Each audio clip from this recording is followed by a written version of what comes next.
नमस्कार. आपण पाहतात लोकसेवा टाइम्स 24 जनसामान्यांचा बुलंद आवाज.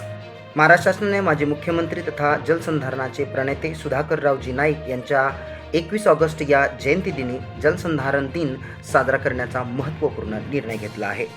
या निर्णयाचे स्वागत करत वसंत विचारधारा मंच महाराष्ट्र यांनी राज्यभर सुधाकररावजी नाईक जलसंधारण अभियान राबवण्याची मागणी केली आहे. या मंचाचे संयोजक राजेश्रीराम चव्हाण जालनेकर यांनी मृद व जलसंधारण मंत्री माननीय नामदार संजय राठोड आणि राज्यमंत्री माननीय नामदार इंद्रनील नाईक यांना या संदर्भातील 13 पानी सविस्तर मसुदा निवेदनाद्वारे सादर केला आहे. हे निवेदन महाराष्ट्र प्रदेश काँग्रेस कमिटीचे माजी अध्यक्ष तथा महाराष्ट्र विधानसभेचे माजी अध्यक्ष आमदार नाना पटोले यांच्या हस्ते देण्यात आले. यावेळी माननीय आमदार राजेश राठोड, माजी प्रतोद विधान परिषद, सुरेश पवार सचिव जालना जिल्हा काँग्रेस कमिटी आणि निलेश राठोड OSD मुंबई हे उपस्थित होते.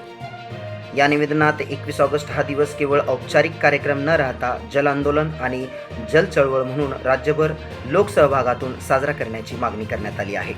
तसेच वनमहोत्सव, स्वच्छता अभियान आणि मतदार जनजागृती अभियान यांच्या धर्तीवर जलसंधारणासाठी विविध उपक्रम राबवण्याचा प्रस्ताव मांडण्यात आला आहे.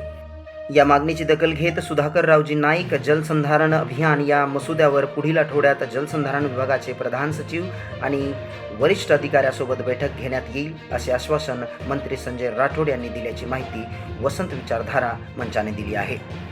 मी आहे प्रवीण कुमार चव्हाण. आपण पाहता लोकसेवा टाइम्स 24 जनसामान्यांचा बुलंद आवाज.